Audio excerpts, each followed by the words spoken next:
Voilà, fidèle internaute, merci d'être branché sur Beaux-Arts TV, Beaux-Arts TV de Makambu. Nous sommes ici dans le cimetière à Gombe. Nous avons visité le 1er août par rapport à G. Tout le monde a battu les bateaux, tala batombo na bango, nenge kotala parents bakufela, baleki, bayaya. Ya tozaki awa, tozaki honorable Ariette Wangou, a roloba na micro na biso ya Beaux-Arts TV. En tout cas, restez branchés sur Beaux-Arts TV, Beaux-Arts des cités. Suivez. Bon, message à Opesa Bango, nazomona te message na Opesa Bango, d'autant plus que ezali kamwa culture na lobaki ezali kamwa culture. Ba parents les tinga na zamwa na ntango nazaki mwana muke ba parents na bazaro memanga pona otala ba tombe ya ba grands parents na biso, ce qui fait que moni etikala na mutu nanga tant papa kufi pona nga nazomona que za devoir nanga na mema pe oyanga bana ba visitera tomba ya grand père na bango pe totika gerbe de fleurs pour moni habitude wana chaque année tant tozo salango mukonga na ozalate ba osala ndemo pona ngai. Bon, il y a une culture, il y a habitude, il y a une famille na famille. Et ça, la famille, il y a une famille qui a il y a une famille qui bon, regarde depuis que nous avons na sala kayango. Donc, on a mis ça on a des parents et puis les lots, nous avons même appelé pour papa mutatika biso depuis 2005. Donc, on a mis ça on a et puis na sala pour le 1er août. Même à l'anniversaire, il y a liwa, il y a papa, le 25 février, il y a toujours côté gerbe. Ce qui peut être un problème ou quoi, n'a pas autant la caille, moi l'histoire moqué, n'a pas si moi problème n'a et puis bon, et ça et là comment on a mis ça en haut. Mais bah tout super bah mais ça n'a pas quoi ça en haut pété. Donc bah moi n'a bah moi n'a quoi n'est pas la belle du bon ou quoi. Mais nga eza kaka. Bon d'accord, moi les parents bah ça bah repère na biso na c'est awa. Les autres bah tiki biso bah souvenir les belé. Moi aux ana pour ça la pembeni ya tombe na epona au kanisa bah souvenir belé au passage na bango. Et c'est pour ça que tout ça là bon pour la mémoire na bango. Donc otika moi et ça quoi reconnaissance envers ba parents ba tika biso otika moi gerbe. Obi papa a dit kinga même sur la zala na quoi ko sala mingi te pona mais le quoi lelo azan etika na ba reste na ezali.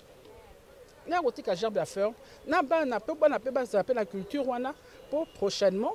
Donc on a rozalate ba continuer ko sala kayango. Les abonnés. Profitez de quoi les lobes. On a souhaité bonne fête des parents.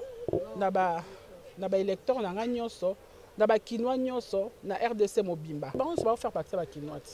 Et là on est na bossa ko souhaiter zande plutôt na mokonza mboka, na molonga na maman Denise Nyakero.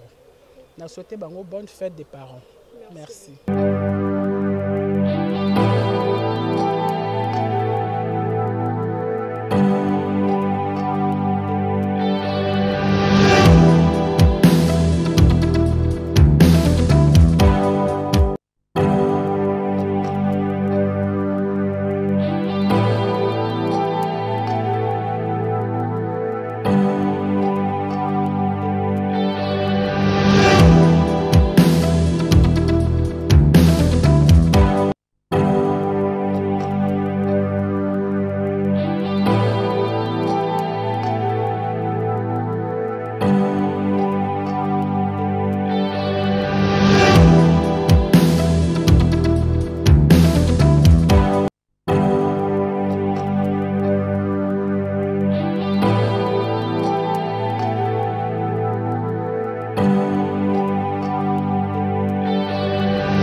Visionnaire avec l'ISCO de mort dans la météo.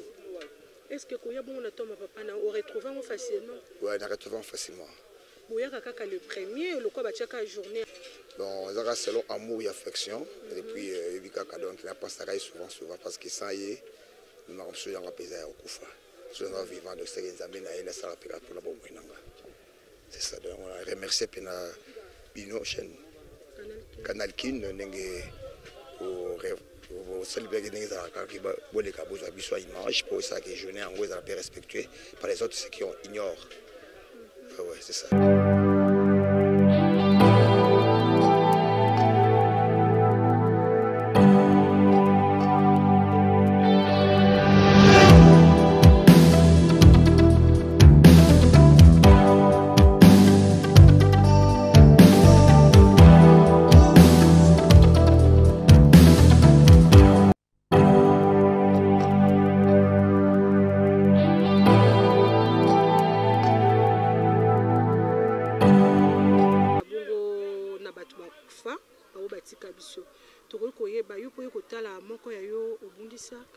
Non, ngai grand frère pe na ngai bakondaye awa grande sœur bakondaye pe awa mais toyaka tozali église temple canonal de Diorei comme ngai ezali missionnaire Frank Mukadi Bilomba nazali représentant légal ya temple canonal de Diorei na République démocratique du Congo biso toyaka kosala nettoyage ya cimetière chaque mercredi na chaque samedi na bandimi lelo pe le 1er août lokola pe tombé samedi nde toye pour nous motiver pour que nous ayons valeur ya bukoko.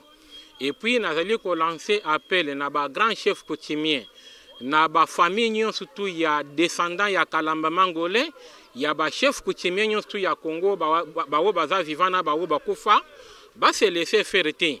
Ba ko sa jeunesse, intelligence na sagesse, ba augmenter champ ya connaissance. Ya jeunesse na mayematali kilte des ancêtres bayeba ke no bukoko ezali ko existing parce que avancement ya mboka ezali ko kende de pair na nettoyage ya cimetière ce qui cimetière ya mboka mobimbe ezali na busoto mingi boyeba ke no ba esprit ba kozwa kanda na bango ekozala se manifester na ba haine na ba jalousie ba vengeance ba rancune na ba muyibi na ba biloko ya mabe ya ndenge na ndenge oyo ekobima na kati ya bato parce que to laisser ba to abandonner ba esprit to bosana te na kati ya cimetière awa bato oyo batangisaki makila na bango pona démocratie bakundami pe na kati ya ba cimetière bato wana bazali pe besoin na lisungi mususu ezali nini bana na bango batikali vivant baliaka bien ata bazata na musala bafutaka bango bien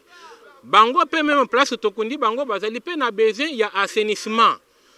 Nazo ko lancer pe appel na bato oyo basala ka secours na ba enceinte po ba koma na bangwende oyo bazali ko vanda sima ya ko vanda na bangwende tozali ko bosa na ba koko to bandaki ko lancer ba appel pona ko sali la bango ata assainissement ou bien une prière faite en leur mémoire tozo ko sali la yango te boyeba que non l'ingratitude engendre l'ingratitude la gratitude engendre aussi la gratitude.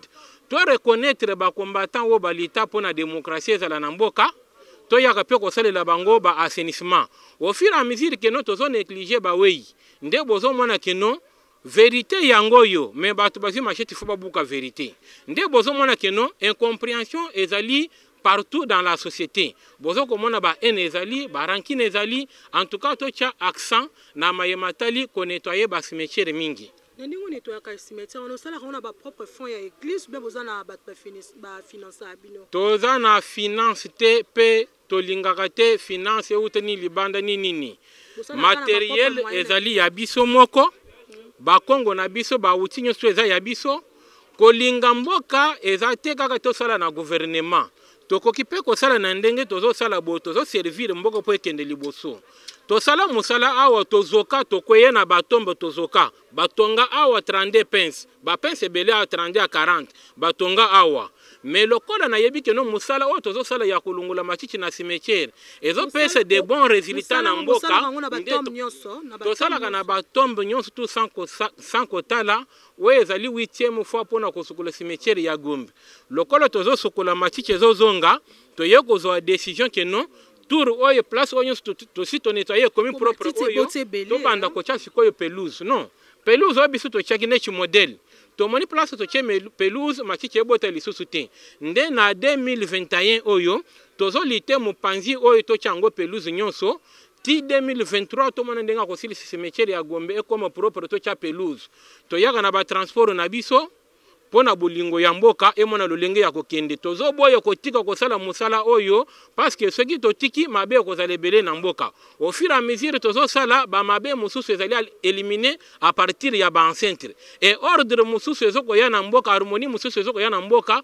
ezo wote pe na mukili ya bawa ba oyo bazali na bangwende bavandi bayebi ke no muto akufa azaka très important basala ka secours bayebi eloko wana mais eloko moko ezozanga bango ezali propriété na place ya ba esprit oyo bino boyaka kosenga secours nde sikoyo eloko ezozanga bino pe na ba chef coutumier na biso tozoko yebisa bango batelema bakoka ko instruire jeunesse na culte des ancêtres bakoka ko instruire jeunesse na mayematali relation entre bango entre jeunesse na l'esprit de la terre baboyo kolona babiloko bachaka ango bangre chimique ezali ko divorcer biso na ba nature bayeba ko salela mabele na lolenge sengeli soki to sali propriété ya cimetière nde to kozala na espoir ya génération moko boye oye koki ko banga te génération moko boye ezali na ba rancune te eza na ba jalousie te eza na ba trahison te soki to sali cimetière ya to sali ba nettoyage ya ba cimetière nyonso ya mboka.